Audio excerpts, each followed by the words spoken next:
ನಮಸ್ಕಾರ ಗೆಳೆಯರೆ, ಇಂದು ನಾವು ಜಗತ್ತಿನ ಅತ್ಯಂತ ವಿಚಿತ್ರ ಮತ್ತು ಭಯಾನಕ ಪಾನೀಯದ ಬಗ್ಗೆ ತಿಳಿಯೋಣ. ಇದರ ಹೆಸರು ಸ್ನೇಕ್ ವೈನ್, ಅಂದರೆ ಹಾವಿನ ಮದ್ಯ. ಬಾಟಲಿಯೊಳಗೆ ಒಂದು ಇಡೀ ವಿಷಕಾರಿ ಹಾವು ಇರುವುದನ್ನು ನೀವು ನೋಡಿರಬಹುದು. ಈ ಮದ್ಯದ ಇತಿಹಾಸವು ಸಾವಿರಾರು ವರ್ಷಗಳಷ್ಟು ಹಳೆಯದಾಗಿದೆ. ಇದು ಮೊದಲು ಚೀನಾದ ಜೌ ರಾಜವಂಶದ ಸಮಯದಲ್ಲಿ ಬಳಕೆಗೆ ಬಂದಿತ್ತು ಎಂದು ಹೇಳಲಾಗುತ್ತದೆ. ಅಂದಿನಿಂದ ಇಂದಿನವರೆಗೂ ಇದು ಏಷ್ಯಾದ ಹಲವು ದೇಶಗಳಲ್ಲಿ ಪ್ರಸಿದ್ಧವಾಗಿದೆ. ವಿಶೇಷವಾಗಿ ಚೀನಾ, ವಿಯೆಟ್ನಾಂ, ಥೈಲ್ಯಾಂಡ್ ಮತ್ತು ಲಾವೋಸ್ನಲ್ಲಿ ಇದು ಹೆಚ್ಚಾಗಿ ಕಂಡುಬರುತ್ತದೆ. ಜಪಾನ್ ಮತ್ತು ಕೊರಿಯಾದಲ್ಲೂ ಇದರ ಕೆಲವು ಆವೃತ್ತಿಗಳು ಲಭ್ಯವಿವೆ. ಇದನ್ನು ಕೇವಲ ಕುಡಿಯಲು ಮಾತ್ರವಲ್ಲದೆ ಒಂದು ಔಷಧಿಯಂತೆ ಬಳಸಲಾಗುತ್ತದೆ. ಅನೇಕ ಪ್ರವಾಸಿಗರು ಈ ವಿಚಿತ್ರ ಪಾನೀಯವನ್ನು ನೋಡಲು ಈ ದೇಶಗಳಿಗೆ ಭೇಟಿ ನೀಡುತ್ತಾರೆ. ಸ್ನೇಕ್ ವೈನ್ ತಯಾರಿಸುವ ವಿಧಾನ ನಿಜಕ್ಕೂ ಬೆಚ್ಚಿ ಬೀಳಿಸುವಂತಿದೆ. ಸಾಮಾನ್ಯವಾಗಿ ಇದಕ್ಕಾಗಿ ಅಕ್ಕಿಯಿಂದ ತಯಾರಿಸಿದ ಮದ್ಯವನ್ನು ಬಳಸಲಾಗುತ್ತದೆ. ಈ ಮದ್ಯವು ಹೆಚ್ಚಿನ ಪ್ರಮಾಣದ ಆಲ್ಕೋಹಾಲ್ ಅನ್ನು ಹೊಂದಿರುತ್ತದೆ.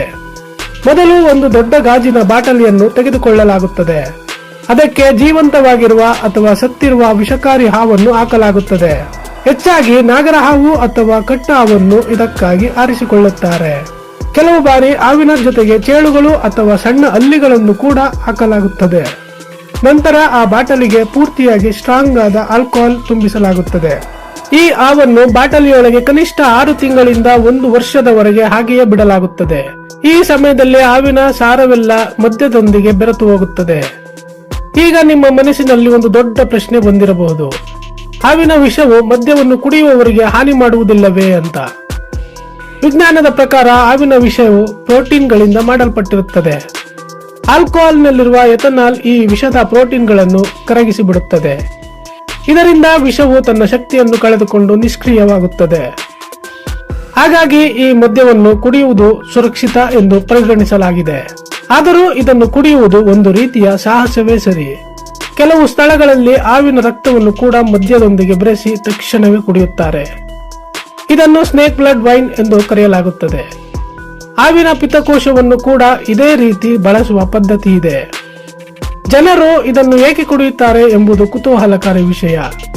ಸಾಂಪ್ರದಾಯಿಕ ಚೀನಿ ಔಷಧಿ ಪದ್ಧತಿಯಲ್ಲಿ ಇದಕ್ಕೆ ವಿಶೇಷ ಸ್ಥಾನವಿದೆ. ಇದು ದೇಹಕ್ಕೆ ಅತೀವವಾದ ಶಕ್ತಿಯನ್ನು ನೀಡುತ್ತದೆ ಎಂಬ ನಂಬಿಕೆ ಇದೆ. ಮುಖ್ಯವಾಗಿ ಪುರುಷರ ಲೈಂಗಿಕ ಶಕ್ತಿ ಅಥವಾ ಸ್ಟಾಮಿನಾ ಹೆಚ್ಚಿಸಲು ಇದನ್ನು ಬಳಸುತ್ತಾರೆ. ಕೀಲು ನೋವು ಅಥವಾ ಸಂಧಿವಾತ ಇರುವವರಿಗೆ ಇದು ಮದ್ದು ಎನ್ನಲಾಗುತ್ತದೆ. ಸ್ನಾಯುಗಳ ನೋವನ್ನು ಕಡಿಮೆ ಮಾಡಲು ಇದು ಸಹಕಾರಿ ಎಂಬ ನಂಬಿಕೆ ಇದೆ. ಕುಷ್ಠರೋಗದಂತಹ ಚರ್ಮ ವ್ಯಾಧಿಗಳಿಗೂ ಇದನ್ನು ಕೆಲವರು ಶಿಫಾರಸು ಮಾಡುತ್ತಾರೆ. ದೇಹದ ರೋಗ ನಿರೋಧಕ ಶಕ್ತಿಯನ್ನು ಇದು ಹೆಚ್ಚಿಸುತ್ತದೆ ಎಂದು ಹೇಳಲಾಗುತ್ತದೆ. ಕೂದಲು ಉದುರುವಿಕೆಯನ್ನು ತಡೆಯಲು ಕೂಡ ಇದನ್ನು ಬಳಸುವವರಿದ್ದಾರೆ. ಆದರೆ ನೆನಪಿರಲಿ, ಇವೆಲ್ಲವೂ ಕೇವಲ ನಂಬಿಕೆಗಳೇ ಹೊರತು ವೈಜ್ಞಾನಿಕ ಪುರಾವೆಗಳಿಲ್ಲ. ಸ್ನೇಕ್ ವೈನ್ಗೆ ಸಂಬಂಧಿಸಿದ ಕೆಲವು ಭಯಾನಕ ಘಟನೆಗಳು ನಡೆದಿವೆ. ಕೆಲವು ಬಾರಿ ಬಾಟಲಿಯೊಳಗೆ ತಿಂಗಳುಗಟ್ಟಲೆ ಇದ್ದ ಹಾವು ಕೂಡ ಬದುಕಿರುತ್ತದೆ. ಹಾವುಗಳು ಹೈಬರ್ನೇಷನ್ ಸ್ಥಿತಿಗೆ ಹೋಗುವ ಸಾಮರ್ಥ್ಯ ಹೊಂದಿರುತ್ತವೆ. ಬಾಟಲಿಯನ್ನು ಸರಿಯಾಗಿ ಸೀಲ್ ಮಾಡದಿದ್ದರೆ ಅಥವಾ ಗಾಳಿ ಆಡುತ್ತಿದ್ದರೆ ಹಾವು ಬದುಕಿರಬಹುದು. ಚೀನಾದಲ್ಲಿ ಒಬ್ಬ ವ್ಯಕ್ತಿ ಬಾಟಲಿ ತೆರೆದಾಗ ಹಾವು ಕಚ್ಚಿ ಆತ ಸಾವನ್ನಪ್ಪಿದ ಘಟನೆ ನಡೆದಿದೆ. ಹಾಗಾಗಿ ಇದು ತುಂಬಾ ಅಪಾಯಕಾರಿ ಕೂಡ ಹೌದು.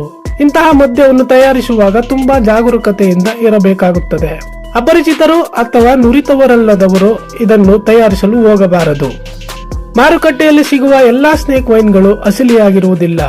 ಕೆಲವರು ಕೇವಲ ಪ್ರವಾಸಿಗರನ್ನು ಆಕರ್ಷಿಸಲು ಪ್ಲಾಸ್ಟಿಕ್ ಹಾವುಗಳನ್ನು ಕೂಡ ಬಳಸುತ್ತಾರೆ. ಈ ಮದ್ಯದ ರುಚಿ ಹೇಗಿರುತ್ತದೆ ಎಂದು ನೀವು ಕೇಳಬಹುದು. ಇದನ್ನು ಕುಡಿದವರು ಇದು ಸ್ವಲ್ಪ ಮೀನಿನ ರುಚಿಯಂತೆ ಇರುತ್ತದೆ ಎನ್ನುತ್ತಾರೆ. ಇದು ತುಂಬಾ ಗಾಢವಾದ ವಾಸನೆಯನ್ನು ಹೊಂದಿರುತ್ತದೆ.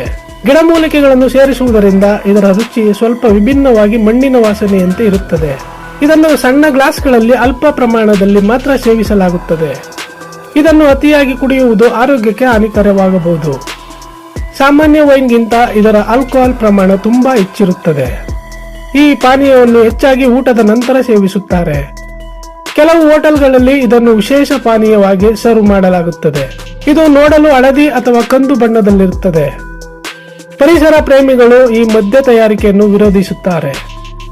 ಮದ್ಯಕ್ಕಾಗಿ ಸಾವಿರಾರು ಹಾವುಗಳನ್ನು ಕೊಲ್ಲುವುದು ಕ್ರೂರತನ ಎಂದು ಅವರು ಹೇಳುತ್ತಾರೆ. ಅನೇಕ ಹಾವಿನ ತಳಿಗಳು ಇಂದು ಅಳಿವಿನ ಅಂಚಿನಲ್ಲಿವೆ. ಹಾವಿನ ಮದ್ಯಕ್ಕಾಗಿ ನಡೆಯುವ ಬೇಟೆಯು ಪರಿಸರದ ಸಮತೋಲನವನ್ನು ತಪ್ಪಿಸುತ್ತದೆ. ಎಷ್ಟೋ ದೇಶಗಳಲ್ಲಿ ವನ್ಯಜೀವಿ ಸಂರಕ್ಷಣೆಗಾಗಿ ಇದನ್ನು ನಿಷೇಧಿಸಲಾಗಿದೆ. ಭಾರತದಲ್ಲಿ ಹಾವಿನ ಉತ್ಪನ್ನಗಳ ಮಾರಾಟವು ಸಂಪೂರ್ಣವಾಗಿ ಕಾನೂನು ಬಾಹಿರ. ವನ್ಯಜೀವಿ ಸಂರಕ್ಷಣಾ ಕಾಯ್ದೆ 1972ರ ಅಡಿಯಲ್ಲಿ ಇದು ಶಿಕ್ಷಾರ್ಹ ಅಪರಾಧ. ನೀವು ವಿದೇಶದಿಂದ ಭಾರತಕ್ಕೆ ಸ್ನೇಕ್ ವೈನ್ ತರಲು ಪ್ರಯತ್ನಿಸಿದರೆ ಏರ್ಪೋರ್ಟ್ನಲ್ಲಿ ಸಿಕ್ಕಿಬೀಳುತ್ತೀರಿ. ಇದರಿಂದ ನಿಮಗೆ ಭಾರಿ ದಂಡ ಅಥವಾ ಜೈಲು ಶಿಕ್ಷೆಯೂ ಆಗಬಹುದು. ಅಂತಾರಾಷ್ಟ್ರೀಯ ಮಟ್ಟದಲ್ಲಿ ಹಾವಿನ ವ್ಯಾಪಾರವನ್ನು ಕಟ್ಟುನಿಟ್ಟಾಗಿ ಗಮನಿಸಲಾಗುತ್ತದೆ. ಸ್ನೇಕ್ ವೈನ್ ಎಂಬುದು ಕೇವಲ ಒಂದು ಪಾನೀಯವಲ್ಲ, ಅದೊಂದು ಸಂಸ್ಕೃತಿಯ ಭಾಗವೂ ಆಗಿದೆ. ಆದರೂ ಆಧುನಿಕ ಜಗತ್ತಿನಲ್ಲಿ ಇಂತಹ ಕ್ರೂರ ಪದ್ಧತಿಗಳ ಅವಶ್ಯಕತೆ ಇದೆಯೇ ಎಂದು ಯೋಚಿಸಬೇಕು. ಕೇವಲ ನಂಬಿಕೆಗಾಗಿ ಪ್ರಾಣಿಗಳನ್ನು ಹಿಂಸಿಸುವುದು ಸರಿಯಲ್ಲ ಎಂದು ಬಹುತೇಕರ ಅಭಿಪ್ರಾಯ. ನಿಮಗೆ ಎಂದಾದರೂ ಇಂತಹ ಮದ್ಯವನ್ನು ನೋಡಲು ಅವಕಾಶ ಸಿಕ್ಕರೆ ಜಾಗರೂಕರಾಗಿರಿ. ಇದನ್ನು ಕುಡಿಯುವ ಮುನ್ನ ಅದರ ಅಪಾಯಗಳ ಬಗ್ಗೆ ತಿಳಿದುಕೊಳ್ಳುವುದು ಬಹಳ ಮುಖ್ಯ. ಇವತ್ತಿನ ಈ ಮಾಹಿತಿ ನಿಮಗೆ ಇಷ್ಟವಾಗಿದೆ ಎಂದು ಭಾವಿಸುತ್ತೇನೆ.